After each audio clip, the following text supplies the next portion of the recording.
آپ مٹی یا جن سے مٹی پر دونوں ہاتھ لگائیں، ہاتھوں کو جھاڑیں اور ہاتھ چہرے پر پھیر لیں، پھر مٹی یا جن سے مٹی پر ہاتھ لگائیں، ہاتھوں کو جھاڑیں اور بائیں ہاتھ سے دائیں ہاتھ کی کونی تک اس طرح پھیر لیں اور دائیں ہاتھ سے بائیں ہاتھ کی کونی تک اس طرح پھیر لیں۔ اور یہ بھی یاد رکھیں غسل اور وضو کا تیمم ایک ہی ہے، ایک ہی تیمم ہے۔ قرآن و حدیث اٹھا کر دیکھیں، مٹی آپ نے ملی ہے اپنے چہرے پر، مٹی ملی ہے اپنے ہاتھوں پر، اللہ آپ کے وجود کو پاکی عطا فرما دے گا، اللہ آپ کو پاک کر دے گا۔ زمین پہلے خود پاک نہیں تھی، مصطفیٰ کریم کے قدم لگے ہیں، اب اوروں کو بھی پاک بنا رہی ہے، اوروں کو بھی پاک کر رہی ہے۔ تو امام الانبیاء کے قدم لگنے سے زمین خود بھی پاک ہوئی ہے اور اوروں کو بھی پاک کرنے والی بن چکی ہے۔ اب انسانی جو اعضاء ہیں، انسانی وجود کے جو اعضاء ہیں، مثلا سر ہے، پیشانی ہے، ابرو ہیں، آنکھیں ہیں، عارض یہ رخسار ہیں، ہونٹ ہیں، گردن ہے، سینہ ہے، شکم ہے، یہ انسانی جو اعضاء ہیں ان کی ترتیب اٹھائیں تو قدموں کی نسبت زبان زیادہ پاک ہے، قدموں کی نسبت زبان کی شان زیادہ ہے، قدموں کی نسبت زبان زیادہ شان رکھتی ہے۔ تو جو حضور کے قدم چومے وہ خود بھی پاک ہو جائے، اوروں کو بھی پاک کرنے والی بن جائے۔ حسین تو وہ ہیں جو رسول اللہ کی زبان چوستے رہے ہیں اور دن میں متعدد دفعہ حضور کی زبان چوستے رہے ہیں۔ بھائی جس نے قدم چومے وہ تو خود بھی پاک ہو گئی، اوروں کو بھی پاک کرنے والی بن گئی، تو جو زبان چوستا رہا ہے اللہ نے اسے کتنا پاک بنایا ہوگا۔ وَيُطَهِّرَكُمْ تَطْهِيرًا، فرمایا تمہیں ایسے پاک رکھا ہے جیسے پاک رکھنے کا حق ہوتا ہے۔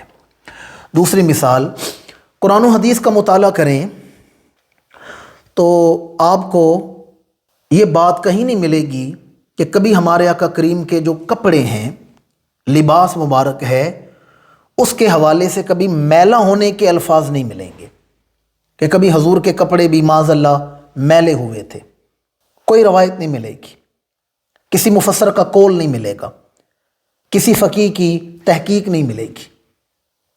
ویسے حضور کے کپڑے کے دھونے کے متعلق احادیث ہیں لیکن میل دور کرنے کے حوالے سے نہیں، بلکہ امام مالک کا تو فتویٰ ہے کہ جس نے حضور کی چادر مبارک کو میلا کہا وہ کافر ہو جائے گا، وہ دار اسلام سے خارج ہو جائے گا۔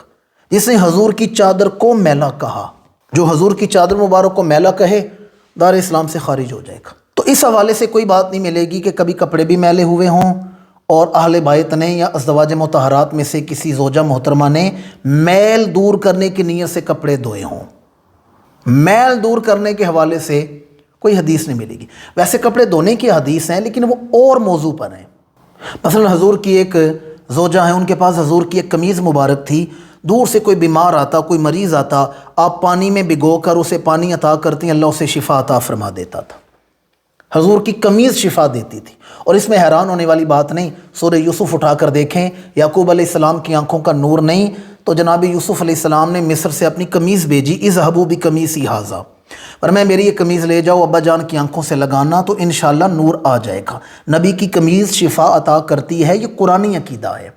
تو حضور کے کپڑے دھونے کے متعلق احادیث ہیں لیکن وہ برکت کے لیے ہیں، میل دور کرنے کے حوالے سے نہیں۔ آپ تفاسیر اٹھا کر دیکھ لیں، آپ احکام القرآن پڑھ لیں علامہ ابو بکر جساس کی، آپ انوار التنزیل پڑھ لیں، آپ بیضاوی پڑھ لیں، آپ روح المعانی پڑھ لیں، روح البیان پڑھ لیں، در منصور پڑھ لیں، رازی کو پڑھ لیں، قاضی ثناء اللہ کو پڑھ لیں، اور اگر احادیث میں آئیں تو پھر بخاری پڑھ لیں، مسلم پڑھ لیں، ابو داود، ابن ماجہ، نسائی، جامع ترمذی، موطا امام مالک، مشکات، احادیث کے دفتر اٹھا کر دیکھ لیں اور فقہا کی کتابیں اٹھا کر دیکھ لیں، کوئی ایک قول نہیں ملے گا، کوئی ایک بات نہیں ملے گی کہ کبھی حضور کے کپڑے معاذ اللہ میلے ہوئے ہوں اور اہل بیت نبوت نے میل دور کرنے کی نیت سے حضور کے کپڑوں کو دھویا ہو۔ میں کہتا ہوں کہ جو رب اپنے محبوب کے وجود کے ساتھ لگنے والے کپڑوں کو بھی پاک رکھتا ہے، اس نے اپنے محبوب کے خون سے بننے والی اولاد کو کتنا پاک رکھا ہوگا۔ بے جو رب اپنے محبوب کے وجود کے ساتھ لگنے والے کپڑوں کو میلا نہیں ہونے دیتا، انہیں بھی پاک رکھتا ہے، اس نے اپنے محبوب کے وجود مبارک کے ساتھ نسبت رکھنے والی خون مبارک سے بننے والی اولاد کو کتنا پاک رکھا ہوگا۔ اور کپڑوں کا تعلق تو جسم کے ظاہر کے ساتھ ہے، جبکہ اولاد کا تعلق تو باطن کے ساتھ ہوتا ہے۔ خون خیر الرسل سے ہے جن کا خمیر، ان کی بے لوث طینت پہ لاکھوں سلام۔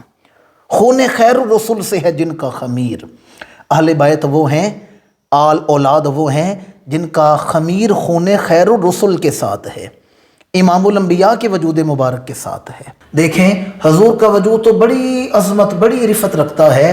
اللہ نے اپنے محبوب کے نام میں بڑی طہارت رکھی ہے، نام کو بڑی پاکی عطا فرمائی ہے۔ آپ کسی مجوسی کو، کسی سکھ کو، کسی ہندو کو، کسی غیر مسلم کو دنیا کا مہنگے سے مہنگا صابن دیں، کیمیکل دیں، اور اسے کہیں کہ سارا دن اپنا وجود دھوتا رہے، وہ سارا دن اپنا وجود دھوتا رہے، اس کا جسم پاک نہیں ہوگا، اس کا جسم طاہر نہیں ہوگا، پاک نہیں ہوگا۔ لیکن اگر وہ ایک دفعہ صدقے دل سے پڑھ لے لا الہ الا اللہ محمد الرسول اللہ صلی اللہ علیہ وآلہ وسلم، اس کا جسم بھی پاک ہو جائے گا، روح بھی پاک ہو جائے گی۔ تو طہارتیں تو حضور کے نام کا صدقہ ہیں، پاکی تو حضور کے نام کا صدقہ ہے۔ جس رب نے اپنے محبوب کے نام میں اتنی طہارت رکھی ہے، اس نے محبوب کے خون میں کتنی طہارت رکھی ہوگی۔ خون خیر الرسل سے ہے جن کا خمیر، ان کی بے لوث طینت پہ لاکھوں سلام۔ تو اہل بیت کی پاکی اللہ نے بے انتہا طہارت اور پاکی عطا فرمائی۔ ناظرین کرام، ہمارے اس پروگرام کا جو وقت ہے وہ مخصوص ہوتا ہے، تو جی تو یہی چاہ رہا ہے کہ اہل بیت کی فضیلت عظمت میں جو حدیثیں، جو کچھ ذہن میں ہے اسے بیان کر دیا جائے، لیکن انشاءاللہ چونکہ ہم اس پروگرام کو 10 مرحلوں میں 10 اقساط میں آپ کے سامنے پیش کریں گے، تو آج میں گفتگو سمیٹتے ہوئے ایک حدیث مبارک، چونکہ طہارت کی بات چلی ہے تو یہیں سے حسنین کریمین کا ذکر، اور انشاءاللہ آئندہ آپ کے سامنے دیگر موضوعات پر بات ہوگی۔ ایک حدیث مبارکہ سنا کر آج ہم گفتگو سمیٹیں گے اور پروگرام مکمل کریں گے۔ امام الانبیاء اپنے نواسوں سے بے انتہا شفقت فرماتے تھے، بے انتہا محبت فرماتے تھے۔ حضور تشریف لاتے، کبھی حضور کی زبان چوستے، کبھی حضور کے کانوں کی سواری کرتے، کبھی حضور ان کا ماتھا چومتے، کبھی حضور کی زلفوں سے کھیلتے۔ اللہ نے بڑی عزتیں اور بڑی شانیں عطا فرمائیں۔ دونوں نواسوں کو سینے سے لگاتے اور دعا مانگتے، اللہم احبہما، پروردگار میں ان سے محبت کرتا ہوں، فاحب من یحبہما، اور جو ان سے محبت کرے پروردگار تو ان سے بھی محبت فرما، جو ان سے محبت کرتا ہے تو ان سے محبت فرما۔ کبھی ان کا ماتھا چومتے، کبھی ان کا ماتھا سونگتے، کانا یشمہما و یدمہما، کبھی حضور انہیں چومتے، کبھی انہیں سونگتے، اور فرماتے ہما ریحانتایا من الدنیا، یہ دونوں دنیا میں میرے پھول ہیں، ان سے میری ہی خوشبو ملا کرے گی، ان سے میری خوشبو آتی ہے۔ ایک حدیث مبارکہ میں فرمایا انا حرب لمن حارب لہم وسلم لمن سالم لہم، فرمایا جن سے ان کی جنگ ہے ان سے میری جنگ ہے، اور جو ان کی سلامتی چاہتا ہے میں ان کی سلامتی چاہتا ہوں۔ جو ان سے جنگ کرے گا وہ میرے ساتھ جنگ کرے گا، اور جو ان سے محبت کرے گا، جو ان کی سلامتی چاہتا ہے میں ان کی سلامتی چاہتا ہوں۔ اور ایک حدیث مبارکہ میں فرمایا جو ان سے محبت کرتا ہے وہ میرے ساتھ محبت کرتا ہے، جو ان سے بغض رکھتا ہے وہ میرے ساتھ بغض رکھتا ہے، جو ان کا دوست ہے وہ میرا دوست ہے، جو ان کا دشمن ہے وہ میرا دشمن ہے۔ اس لیے ہم کہتے ہیں اہل بیت سے جو دشمنی ہے وہ رسول اللہ کی دشمنی ہے، اور ان سے جو محبت ہے وہ حضور کی محبت ہے۔ آج آپ کے سامنے میں نے اہل بیت کی طہارت کو بیان کی ہے۔ اللہ نے فرمایا وَيُطَهِّرَكُمْ تَطْهِيرًا، میں نے انہیں خالی پاک نہیں کیا، اس طرح پاک رکھا ہے جیسے پاک رکھنے کا حق ہوتا ہے، اور کم از کم جو پاکی ہے وہ یہ ہے کہ دل دنیا سے پاک ہو جائے، دل دنیا سے پاک ہو جائے۔ اگر دل میں ہی دنیا کی نجاست ہو تو دل پاک نہیں ہوتا، انسان پاک نہیں ہوتا۔ دل پاک ہو جائے تو انسان پاک ہو جاتا ہے۔ حضور حیدر کرار حضرت علی شیر خدا کا فرمان ہے الدنیا جیف و طالبها کلاب، دنیا نجاست ہے اور اس کے طالب کتے ہیں، دنیا کے طالب کتے ہیں۔ تو جب تک دل میں دنیا کی طلب ہو بندے کا اندر پاک نہیں ہوتا، اندر سے کتا پن ختم نہیں ہوتا۔ حضرت سلطان باہو نے بھی کیا خوب کہا، بارو مل مل تو نہیں ہے اندروں ویچا تو، بارو توتا کس کم دا جے اندروں نہ جاوے بو۔ اندر غلاظت ہو، باہر پرفیوم چھڑکتے رہیں، قیمتی لباس پہنتے رہیں، پوشاکیں پہنتے رہیں، ہیئر سٹائل اچھا کر لیں، اور گھڑی قیمتی پہن لیں، لباس اچھا زیب تن کر لیں، لیکن اگر اندر نجاست ہے، باروں توتا کس کا مداج اندروں نہ جاوے بو۔ تو کم از کم پاکی جو ہے وہ یہ ہے کہ دل پاک ہو جائے۔ اللہ نے اہل بیت کو پاک کیا ہے، ان کا دل دنیا سے پاک فرما دیا ہے۔ بڑے کم بخت کم نصیب ہیں اور بڑے ہرمہ نصیب ہیں وہ لوگ جو کہتے ہیں کہ معاذ ثم معاذ حسین دنیا کی خاطر کربلا میں گئے، حسین دولت کی خاطر کربلا میں گئے۔ ہمارا عقیدہ ہے، ہمارا نظریہ ہے، امام کی شان تو بڑی ورا الورا ہے، تخت سکندری پر تھوکتے نہیں ہیں، بستر لگا ہوا ہے جن کا تیری گلی میں۔ اور نگاہ فقر میں شان سکندری کیا ہے، خراج کی جو گدا ہو وہ کیسری کیا ہے۔ یہ جو بڑے بڑے بادشاہ گزرے ہیں نا، یہ خراج لیتے تھے، زمین کا خراج لے کر اپنے خزانے بھرتے تھے، تو یہ تو خراج کے گداگر تھے، فقیر تھے، یہ بادشاہ کہاں تھے؟ خراج کی جو گدا ہے وہ کیسری کیا ہے۔ ہمارا عقیدہ ہے امام کی شان تو بڑی ورا الورا ہے، امام کی گلی میں بیٹھنے والا جو سگ ہے، کتا ہے، وہ بھی دنیا کے تخت پہ تھوکتا نہیں ہے۔ اللہ نے اہل بیت کو پاک کر دیا، ان کا ظاہر بھی پاک، ان کا باطن بھی پاک، ان کے وجود بھی پاک، ان کی فکر بھی پاک، ان کے کردار بھی پاک، ان کی سوچ بھی پاک۔ اللہ نے ہر قسم کی نجاست سے انہیں دور فرما دیا۔ آج ہم نے اہل بیت کی عظمت و شان طہارت کے حوالے سے سنی ہے۔ انشاءاللہ العزیز آئندہ اگلے پروگرام میں آپ کے سامنے سرکار سید الشہداء، نواسہ رسول، جگر گوشہ زہرا، نقشہ مرتضیٰ، چراغ حرمین، حضرت سیدنا امام حسین رضی اللہ تعالیٰ عنہ، آپ کی ولادت، بچپن اور آپ کے شخصی فضائل، اس حوالے سے گفتگو کی جائے گی، اور پھر انشاءاللہ دیگر جو موضوعات ہیں، کربلا جانے کا فیصلہ، وجوہات اور دیگر جو موضوعات ہیں ان پر بھی گفتگو ہوگی۔ اسی کے ساتھ آج کے پروگرام کا وقت مکمل ہوتا ہے، ہمیں اجازت دیجیے۔ اللہ تعالیٰ ہمارا حامی و ناصر ہو، اللہ تعالیٰ پاکستان کا حامی و ناصر ہو۔ السلام علیکم ورحمۃ اللہ تعالیٰ وبرکاتہ۔ يا من له صبري وكل شكايتي وبقربه كم تنجلي أشجاري